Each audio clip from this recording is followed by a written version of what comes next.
Hey folks, Kevin here. Well, it's March 24th, 2021, and I've tried recording this video 3 times now. I'm going to try one more time. I've gotten questions about soil, and I posted lots of videos on soil in the past, from composting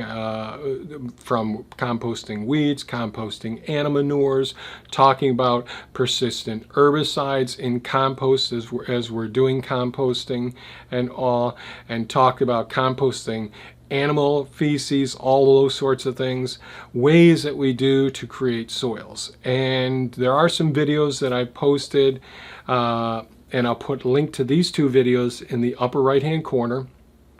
Soil structure and function, where I talk about sand, silt, and clay, the porosity, the water retention, pH, ion, the charging components of clay as well. I talk about that as the foundational elements for soil. And I posted a video on soil and plant succession, where I talk about the microorganisms placed that develop within the soil that make the inorganic sand, silt, and clay, the minerals housed within those materials, bioavailable to the plant life that are in that area, and also producing nitrates predominantly, or ammonium predominantly, so bacterial or fungal. And I've talked before about dirt, and I've talked about the difference between dirt and soil. And when I talk about dirt, when I pick it off the sole of my foot, get it under my fingernail, I'm often talking about a bacterially dominated soil. That's soil that in my driveway, grass would grow there. If I didn't drive it down the driveway, weeds and grass would grow there because it's bacterially dominated. Predominantly bacterially dominated. Excuse me. And when I talk about the food forest, I talk about how I want fungally dominated soil in our food forests.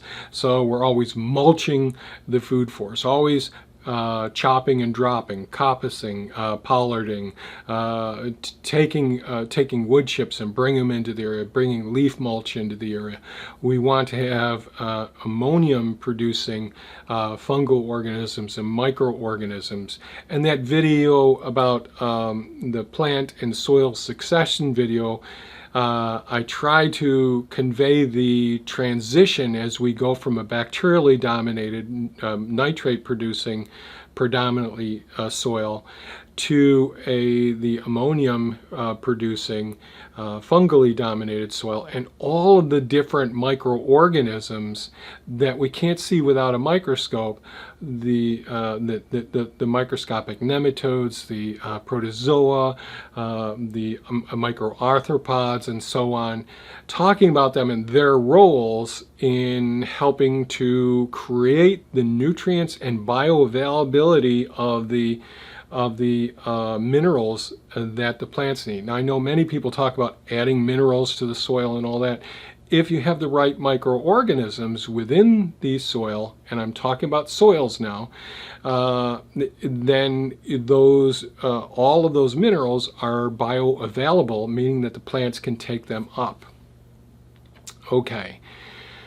So I've also talked about soilless mixtures without really defining them very well. And so a soilless mixture, I am incorporating both organic, whether it's cocoa coir or peat moss or sterilized tree bark that's been decomposed or pasteurized, and a combination of either perlite, inorganic perlite, or vermiculite. And so the soilless mixture that we're using here on site is perlite and peat moss. And they work extremely well for starting seeds and seed flats, starting microgreens for growing all winter long here in our kitchens, and also starting the sweet potatoes in, so that we can decrease the chances of opportunistic microorganisms. So there's no, as far as I know, there's really no sterile place on earth. You know, when I went through vet school, we used to think that urine was sterile. And for the most part it is, when we think about, we don't detect them unless we use special techniques. But they're microorganisms every place on Earth. And these microorganisms can get into our soilless mixtures. But when I'm talking about a soilless mixture, I'm talking about soil that has potentially been pasteurized or sterilized, or it's never been in contact with organic material for a period of time, where the organisms replicate and set up house in there. So the peat moss and perlite mixture that I use for starting seeds, one of the main beneficial reasons, they don't need lots of nutrients. The microgreens don't, the sweet potatoes don't. Everything that's needed is in the sweet potato. Or starting the seeds, everything's in that seed initially for everything to get started and all. And so there isn't inhibition of those microgreens, because there isn't competition from competing microorganisms there. We know that some plants won't grow as well because there's competition. The spaces are taken up by organisms that are not beneficial. So if we take a fruit tree and we stick it in the middle of a lawn that's been fertilized and has been, the pesticides have been used, the herbicides have been there, well, that tree isn't going to do quite as well as one who's planted in amongst other plants that help to provide. They work as a network, a guild, if you will, to provide all of the nutrients. The waste products from one plant meets the needs of another plant. My wife is very much into many of the indoor plants. When we go places, which is very seldom now, we'd always go to various greenhouses. I can't think of the term right now, but in New York City, every place we've ever gone, we've always gone to these large, beautiful horticultural greenhouses. And we just love it in those locations. One of the things that Thea does is she grows her orchids and many other different plants, but they're planted in a soilless mixture. And they need to be fertilized regularly, because they're not counting on the microorganisms in the soil to provide the nutrients and minerals necessary for those plants. And of course, all different ones. Thea's taking a master class by Summer Ray Oaks right now on indoor plants, basically. I'm more of the outdoor guy. I like all of the food forests, the gardens, and all. I love nature so much. Thea does as well, but that's how I think, which has led to a big problem. So you may have seen in other videos, when I think recently I did a video on the fig trees, and you could see many of the citrus trees, the oranges, the lemons, the limes, the tangerines, and all. And they were all looking absolutely fantastic, even during this drought when I didn't have the time to go and water them as often. And the reason that they did so well, even though they're in pots outside, is because I use the soils, and my knowledge of the microorganisms based on the soil constituents and all. I was always treating them like a food forest, mulching the tops of those beds and all, and that decreased evaporation, provided the precursors for the microorganisms to process to provide the plant the optimal nutrients and minerals that they needed. Well, here's what I did. Now, we used to bring our citrus and banana trees inside the house in the den part of our house, which is a cooler part of the house because the doggy door, the Harbor Freight greenhouse is out there. So the temperature during the winter time, I know this is a long video, bear with me. The temperature in that room, because of the doggy door going open and closing all the time, is probably during the winter time, it gets down to like 72, 73 degrees Fahrenheit in there.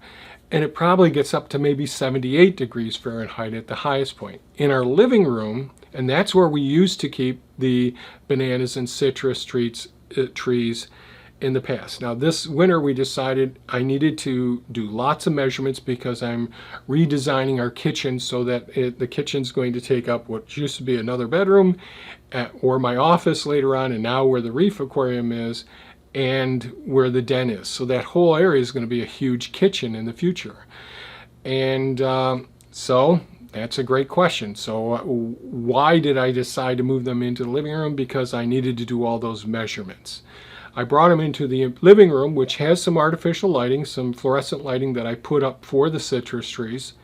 But the temperature in the living room gets up to maybe 82, 83 degrees Fahrenheit and doesn't go below 78 degrees, during the winter months. So it's a very warm environment. So here, what did I do? I went ahead and I took plants that have a full microbial community that were doing extremely well outside, and those microbes are used to being in a cold temperate climate that transition with the seasons and all. But these citrus trees can't handle the extreme colds that we get here in our winter. I brought them into our living room. And then I got working on all the projects I've been working on, estate planning, financial investigations, all of those things that I've been doing throughout this winter.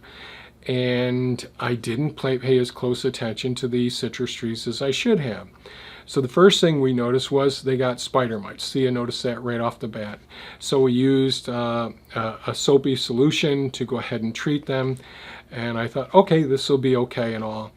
And that's when I thought, oh my goodness, they have wood chips on the surface of them. We aren't thinking about the life cycles and all. Next thing I know, there's scale all over them.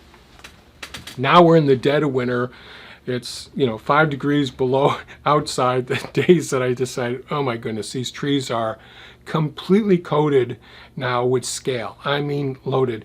And because we brought them inside and we have a multi-animal household, many cats, I had the tops of the pots with wood chips on the surface of them and then stones on the surface of them to try and discourage cats from trying to use the pots as, these pots are big. Try to use these pots as litter boxes. Those of you who have cats know that they'll do that sort of thing, especially in a multi-cat household. Well, everyone was feeding on these plants. The being in such a warmer environment, I decided, okay, I need to get rid of the soil, get rid of the mulch there. I took all the plants and repotted them during a time that the plants were completely stressed from the spider mites and all the scale that was there and all, and they were just completely overwhelmed. And I did the wrong thing. I went ahead and changed all the soil and put in a Soilless mixture in there, use the peat moss and perlite mixture, and remove just about all the soil. Of course, that destroyed a lot of the root structure when you're doing all the fine hairs of the roots that are you really need to get a magnifying glass down there and look at them before you break the soil apart. But I did that, put in the Soilless mixture, and of course the Soilless mixture, because we put the rocks back on top of it, there were areas that were not well saturated. Peat moss really needs heavy-duty water saturation initially. And we always do this when we start our seeds. All the projects we do, we really get that peat moss nice and wet. And then you water it as appropriate. You don't want the surface of it wet. But then the leaves kept falling off of these as the trees were doing poorly. I didn't remove the leaves. Well, those leaves have all of the opportunistic bacterial organisms that are there now, that are in our environment, from the dander from the cats or whatever it may be, and all of those opportunistic, not beneficial microorganisms get in there as well. So I ended up having to, after switching it to a Soilless mixture, the first warm day we got the pots outside. I really soaked the soils. I had already fertilized them before, and I cut them down to basically just the main trunk of each one of these trees.